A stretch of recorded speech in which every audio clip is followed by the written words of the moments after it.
तो हाय नमस्कार and welcome. मैं अनिकेत भावे आप सभी का मेरे एजुकेशन हाउस इस यूट्यूब चैनल पे तहे दिल से स्वागत करता हूं। तो इस वीडियो में हम देखने वाले हैं स्टैंडर्ड 10 का साइंस 1 में का सेकेंड चैप्टर, जिसका नाम है पीरियोडिक क्लासिफिकेशन ऑफ एलिमेंट्स। तो ये वीडियो शुरू करने से पहले मैं आपको कुछ बातें बता देता हूँ। पहली बात तो साइंस एक ऐसा सब्जेक्ट है कि जिसको अगर आपने अच्छी तरीके से समझ के ले लिया तो साइंस जिंदगी भर आपके साथ कहीं पर भी नहीं छोड़ेगा। अगर आपने साइंस को सिर्फ रट्टा मारना चाहा तो आपको घंटा साइंस समझ में नहीं आएगा। समझ गए? तो मेरे इस चैनल पे मैं आपको साइंस इजी वे में सिखाने का प्रयास करूंगा। तो मैं क्या करूंगा कि आपके जो कंसेप्ट है वो आपको कंसेप्ट मैं क्लियर करने में हेल्प करूंगा, ताकि एग्जाम में अगर आपके कंसेप्ट क्लियर रहेंगे तो आप आंसर अपने वर्ड्स में भी लिख सकते हो। इसीलिए मैं आपके जो कंसेप्ट है वो मैं क्लियर कर लूंगा। तो चलिए हम आज के वीडियो को स्टार्ट करते। तो आज हम देखने वाले साइंस 1 में का जो सेकेंड चैप्टर है 10th का, जिसका नाम है पीरियोडिक क्लासिफिकेशन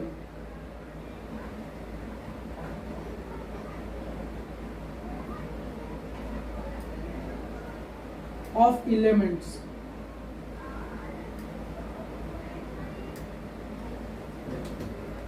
देखिए, तो अभी एलिमेंट्स क्या होते हैं ये आपको पता रहना चाहिए, ये पूरा चैप्टर समझने के लिए। तो एलिमेंट्स क्या होते हैं, अगर आपको एलिमेंट्स की डेफिनेशन देखने तो देख लीजिए। A substance whose molecules are made up of one or more atoms which are exactly alike। तो ये हो गई साइंटिफिक लैंग्वेज में डेफिनेशन। अभी सिंपल लैंग्वेज में हम समझ के लेते हैं एलिमेंट्स क्या हो। तो एलिमेंट्स क्या है कि देखिए, अगर दुनिया भर में अगर कोई भी सब्सटेंस सिर्फ और सिर्फ एक ही चीजों के पार्टिकल से बना होगा तो हम उसे कहेंगे एलिमेंट्स। यानी कि देखिए एग्जांपल ले लेते हैं कि गोल्ड का जो भी क्यूब रहेगा वो क्यूब किससे बना होता है, सिर्फ और सिर्फ गोल्ड के ही पार्टिकल से बना होता है। सही बात है। दूसरा एग्जांपल ले लीजिए, जो कि आयन का जो ब्लॉक रहेगा वो आयन का ब्लॉक किससे बना हुआ रहता है, उसमें भी सिर्फ और सिर्फ आयन के ही पार्टिकल्स रहते हैं। तो ये क्या है, ion, gold, silver, aluminium, copper, zinc, ये सब क्या है, ये सब एलिमेंट्स है। एक बात समझ के रखिए, देखिए कोई भी चीज हो, दुनिया भर में कोई भी चीज हो, वो चीज किसी ना किसी एलिमेंट से ही बनी हुई रहती है। पूरे दुनिया भर का छोड़ दीजिए, यहाँ तक कि हमारी जो बॉडी है, खुद की बॉडी, उस बॉडी के अंदर भी कई तरह के एलिमेंट्स होते हैं। देखिए अभी कौन कौन से होते हैं उसमें का जो थोड़ा बहुत मुझे मालूम है वो मैं आपको बता देता हूँ, बाकी का आप जो रहेगा वो नेट पर आप सर्च कर सकते हो। देखिए जिंक, कैल्शियम और उसके बाद में सोडियम, आयोडीन। अगर आप डॉक्टर के पास गए हो, अगर आप में उस एलिमेंट की मात्रा कम है तो आपको डॉक्टर बता देते हैं कि आपके बॉडी में कैल्शियम कम है, आपके बॉडी में जिंक कम है, आपके बॉडी में आयोडीन कम है, आपके बॉडी में सोडियम कम है, और बहुत सारे जो कमियां रहेंगे आपके बॉडी में वो सब आपको डॉक्टर बता देते हैं कि ये कम है, वो कम है, वो कम है, सब, और पूरा का पूरा बिल आपके हाथ में थमा देते हैं। सही बात है। तो अभी डॉक्टर को रखते हैं साइड में, अभी आ जाते हैं हमारे टॉपिक के ऊपर। देखिए एलिमेंट्स क्या है वो तो आपको समझ में आ गया। एलिमेंट्स के जो भी एग्जांपल है वो एग्जांपल है गोल्ड, जिसके आप जवाहरात पहनते हो, ज्वेलर्स पहनते हो, silver, aluminium, iron, copper, zinc. ये जो एलिमेंट्स है ये हम हमारे घर में भी यूज करते हैं। सही बात है। तो अभी आपको एलिमेंट तो समझ में आ गया, लेकिन अभी यहाँ पर आपको दो नए वर्ड दिखाई दे रहे होंगे। वो फर्स्ट है मॉलिक्यूल्स और सेकंड है एटम। तो ये दो वर्ड्स एग्जैक्टली होते क्या ये देख लीजिए।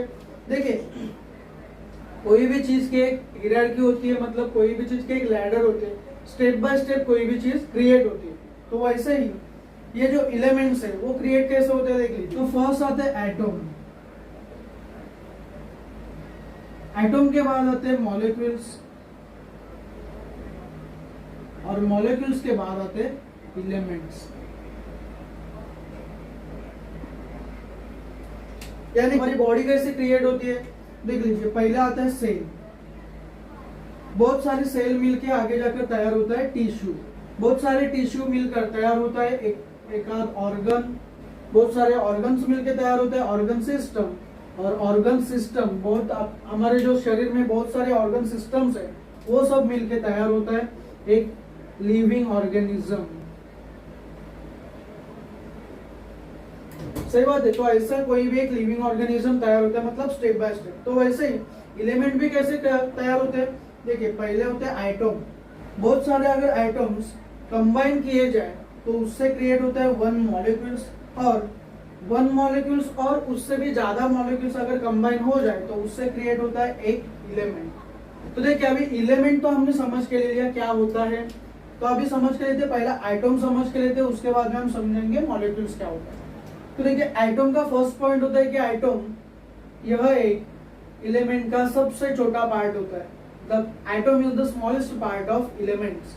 सेकेंड पॉइंट है कि आइटम को हम और ज्यादा बारीक नहीं कर सकते, मतलब हम आइटम के और ज्यादा टुकड़े नहीं कर सकते। Item is unbreakable. Third point है कि आइटम को हम नेक्ड आईज से नहीं देख सकते। ये जो मेरा आईज है उससे मैं आइटम को नहीं देख सकता, एक सिंगल आइटम को तो मैं नहीं देख सकता। अभी ये जो आइटम है उसका एक स्ट्रक्चर भी होता है, मतलब उसका एक स्वरूप भी होता है। आइटम को हम कहते हैं हिंदी और मराठी में अणु। तो अणु का एक स्वरूप भी होता है, स्ट्रक्चर भी होता है। तो अभी वो क्या होता है देख लीजिए। आइटम का जो स्ट्रक्चर होगा तो उसके अंदर पहले चीज आती है कि आइटम का एक न्यूक्लियस रहेगा, न्यूक्लियस, और जिसे हम कहते हैं केंद्र। तो न्यूक्लियस के बाद आती है आइटम की ऑर्बिट्स। ये जो ऑर्बिट्स है, ये ऑर्बिट्स एक से ज्यादा भी होंगी, एक ऑर्बिट, उसके बाद में सेकेंड, थर्ड, फोर्थ, ऐसे करके 100 मेनी ऑर्बिट्स भी होंगी। आइटम के ऑर्बिट में रहते हैं इलेक्ट्रॉन। जितने भी ऑर्बिट्स होंगे उन सब में क्या होंगे, इलेक्ट्रॉन्स, और इलेक्ट्रॉन के ऊपर होता है नेगेटिव चार्ज। आइटम का जो न्यूक्लियस है यानी कि केंद्र के, उसमें रहते हैं प्रोटॉन एंड न्यूट्रॉन। प्रोटॉन के ऊपर होता है पॉजिटिव चार्ज, न्यूट्रॉन के ऊपर कोई भी चार्ज नहीं रहता। एक बात ध्यान में रख लीजिए कि आइटम का सिर्फ एक ही न्यूक्लियस होता है, बट आइटम के जो भी ऑर्बिट रहेंगे, मतलब जो भी कक्षा रहेंगे, वो कक्षा एक से ज्यादा रहती है। वो एक से ज्यादा आगे आगे जाके बढ़ती जाती है। जैसा आइटम का एटॉमिक नंबर होगा वैसे एटॉमिक नंबर क्या है ये भी हम देख लेंगे। अभी तक तो आपने समझ के लिया कि एलिमेंट्स क्या होते हैं, उसके बाद में आइटम्स क्या होते हैं। तो अभी समझ के लीजिए कि मॉलिक्यूल्स क्या होते हैं। तो हम कहते हैं रेणु। तो वो क्या होते हैं, एक ही टाइप के बहुत सारे आइटम कंबाइन हो जाते हैं तो उससे फॉर्म होता है एक मॉलिक्यूल। तो नीचे आपको दिखाई दे रहा होगा कि ऑक्सीजन का एक मॉलिक्यूल कैसा तैयार हो गया। देखिए ऑक्सीजन का एक मॉलिक्यूल तैयार होगा जब ऑक्सीजन के एटम्स कंबाइन हो जाएंगे, तब उससे क्रिएट होगा ऑक्सीजन का एक मॉलिक्यूल, जो कि आपको नीचे दिखाई दे रहा है। समझे। तो अभी हम नेक्स्ट चीज समझ के लेते हैं जिसका नाम है एटॉमिक नंबर क्या होता है। एटम तो आपने समझ के ले लिया, लेकिन अभी एटॉमिक नंबर क्या होता है वो समझ के लेते हैं। एटॉमिक नंबर क्या होता है कि हमने देख लिया कि एक एटम होता है, उसका एक न्यूक्लियस होता है, और न्यूक्लियस के बाहर क्या होते हैं, ऑर्बिट्स होते हैं, मतलब कक्षा होती है, और उस कक्षा में कौन रहता है, इलेक्ट्रॉन रहते हैं, और न्यूक्लियस के अंदर कौन होता है, प्रोटॉन एंड न्यूट्रॉन रहते हैं। सही बात है। एटम के ऑर्बिट में जितने भी इलेक्ट्रॉन रहेंगे वो क्या होता है, एटम का एटॉमिक नंबर। तो एटॉमिक नंबर की डेफिनेशन क्या होती है, द नंबर ऑफ इलेक्ट्रॉन और number of proton present in the orbit of A atom और न्यूक्लियस ऑफ ए एटम। ये दोनों भी चीजें अलग अलग है, देख लीजिए, आप समझ के लीजिए। देखिए मतलब कि अगर आपको एक चीज और समझ के लेनी चाहिए, जितने भी नंबर हम हमारे पास इलेक्ट्रॉन के होते हैं उतने ही नंबर कौन होते हैं, प्रोटॉन के भी हो जाते हैं। मतलब क्या है, अभी यहाँ पर 5 इलेक्ट्रॉन है, तो एटम के अंदर, मतलब एटम के न्यूक्लियस के अंदर प्रोटॉन भी कितने होंगे, प्रोटॉन भी होंगे 5। समझे। तो देखिए अभी ये जो सपोज ये कौन सा भी एक एलिमेंट हम लेते हैं एक्स, समझ के चलिए कि ये एक्स एलिमेंट है। तो एक्स एलिमेंट का एटॉमिक नंबर कितना होगा, तो हम काउंट क्या करेंगे, हम काउंट करेंगे इलेक्ट्रॉन, 1 2 3 4 और 5 इलेक्ट्रॉन है। तो एक्स इस एलिमेंट का एटॉमिक नंबर कितना होगा, वो होगा 5। समझ में आ गया। अगर 5 इलेक्ट्रॉन है तो 5 कौन होगा, 5 प्रोटॉन भी होंगे। समझ में आया। तो अगर आपको अभी एटॉमिक नंबर समझ के आ गया होगा तो हम अभी चलते हैं एटॉमिक मास नंबर के पास। तो एटॉमिक मास नंबर क्या है कि किसी भी एटम के न्यूक्लियस जितने भी प्रोटॉन एंड न्यूट्रॉन प्रेजेंट होंगे तो उनका अगर आपने एडिशन कर दिया तो आपको मिल जाएगा एटॉमिक मास नंबर। तो एटॉमिक मास नंबर की डेफिनेशन है कि the number of proton and number of neutron present in the nucleus of the atom is collectively called as atomic mass number, तो जिसको हम दर्शाते हैं कैपिटल ए से। तो नेक्स्ट हम देख लेते हैं कि वैलेंस इलेक्ट्रॉन क्या होते हैं। वैलेंस इलेक्ट्रॉन यानी कि संयोजक इलेक्ट्रॉन क्या होते हैं वो अभी देख लीजिए। किसी भी इलेमेंट की जो आउटर मोस्ट ऑर्बिट होगी, किसी भी इलेक्ट्रॉन की जो भी आउटर मोस्ट ऑर्बिट होगी, तो उस आउटर मोस्ट ऑर्बिट में जितने भी इलेक्ट्रॉन प्रेजेंट होंगे उनको हम कहेंगे वैलेंस इलेक्ट्रॉन। अभी देखिए यहाँ पर ऑक्सीजन की आउटर मोस्ट ऑर्बिट कौन सी है, मतलब बाह्यतम कक्षा कौन सी है, वो है एल कक्षा यानी कि एल ऑर्बिट। तो एल ऑर्बिट की कैपेसिटी कितने, 8 इलेक्ट्रॉन। तो अभी हमारे पास कितने, 1 2 3 4 5 6 इलेक्ट्रॉन है। तो हम क्या कहेंगे कि ऑक्सीजन के जो वैलेंस इलेक्ट्रॉन है वो वैलेंस इलेक्ट्रॉन कितने ऑक्सीजन के पास,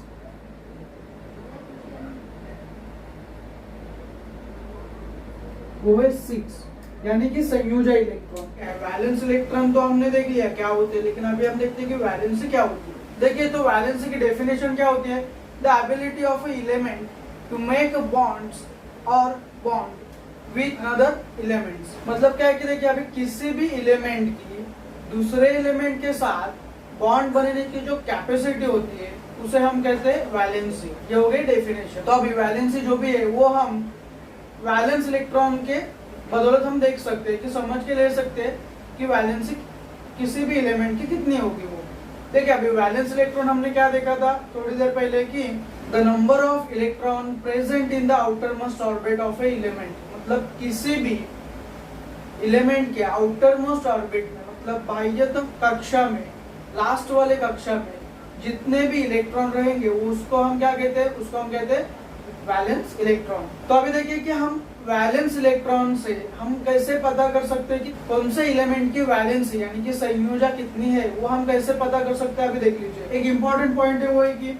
जो वैलेंसी स्टार्ट होती है वैलेंसी 0 से एंड वैलेंसी एंड होती है 4 तक, मतलब इसके बीच में जो भी वैल्यू रहेगी 1 2 एंड 3, तो ये सब होती है वैलेंसी की। वैलेंसी कभी भी 0 के नीचे नहीं होती है, मतलब छोटी नहीं होती है 0 से, और 4 से कभी भी बड़ी नहीं होती है। ये बात समझ के लीजिए। हम पहला एग्जांपल देखेंगे कि ऑक्सीजन का हमने देखा था कि एटॉमिक नंबर कितना है 8 और ऑक्सीजन का इलेक्ट्रॉनिक कॉन्फ़िगरेशन कितना है 2 एंड 6। ऑक्सीजन के न्यूक्लियस के बाहर आती है ऑक्सीजन की फर्स्ट ऑर्बिट यानी कि पहली कक्षा। पहले कक्षा में 2 इलेक्ट्रॉन और सेकेंड ऑर्बिट में होते 6 इलेक्ट्रॉन।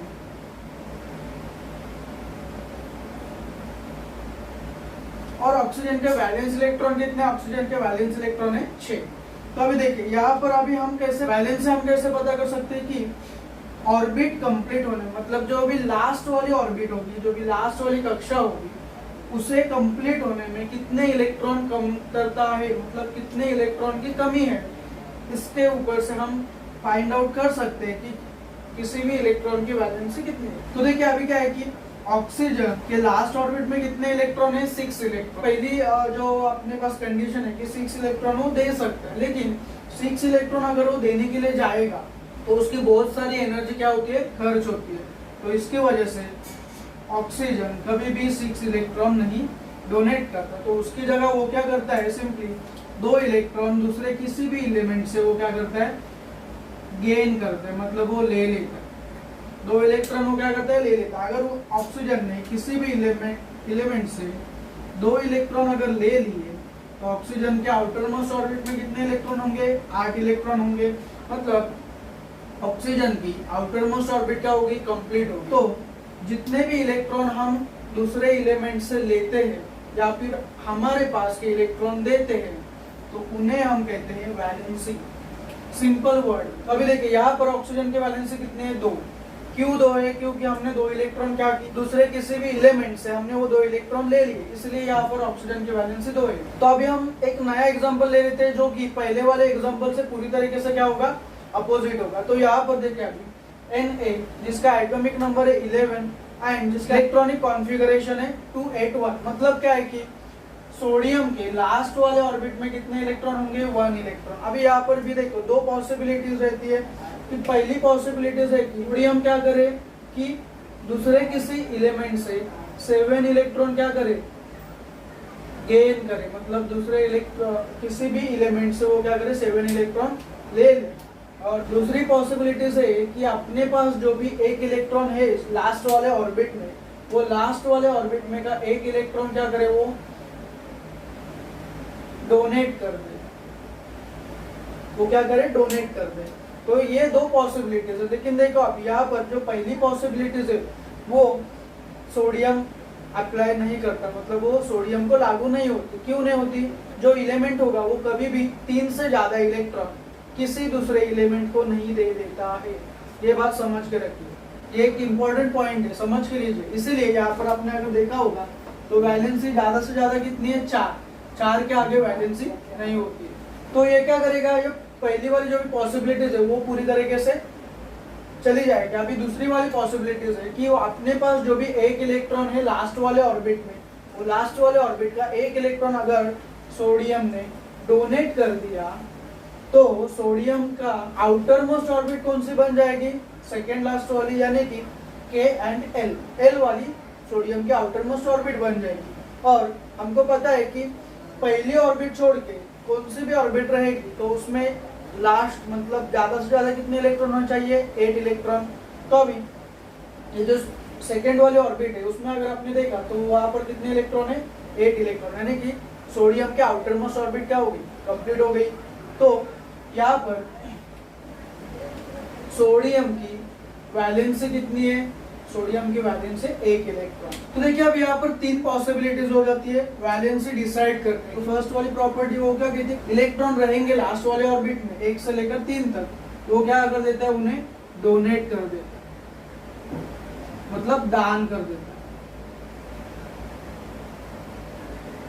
सेकेंड, अगर आपके पास 5 से लेकर 7 तक, 5 से लेकर 7 इलेक्ट्रॉन तक अगर आपके पास मतलब किसी भी एलिमेंट के लास्ट वाले ऑर्बिट में इलेक्ट्रॉन रहेंगे 5 से लेकर 7 तक, तो वो क्या कर देता है, जो भी डोनेट के इलेक्ट्रॉन रहते हैं वो क्या करते हैं, वो गेन कर लेते हैं। अगर एलिमेंट के लास्ट वाले ऑर्बिट में 4 इलेक्ट्रॉन रहेंगे तो अभी यहाँ पर दोनों भी पॉसिबिलिटीज है कि आप डोनेट भी कर सकते हो या फिर आप दूसरे किसी एलिमेंट से वो 4 इलेक्ट्रॉन ले भी सकते हो। ये दोनों भी पॉसिबिलिटीज अगर एलिमेंट के लास्ट वाले ऑर्बिट में 4 इलेक्ट्रॉन होंगे तो रहती है।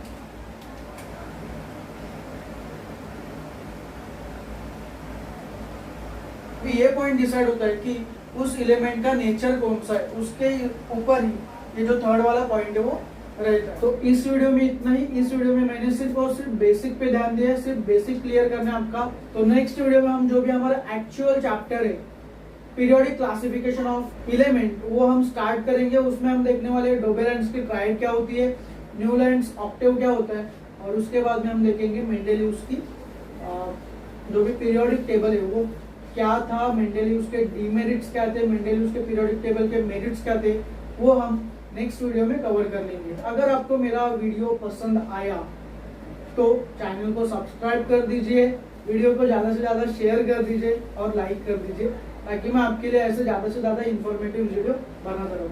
Thank you for watching.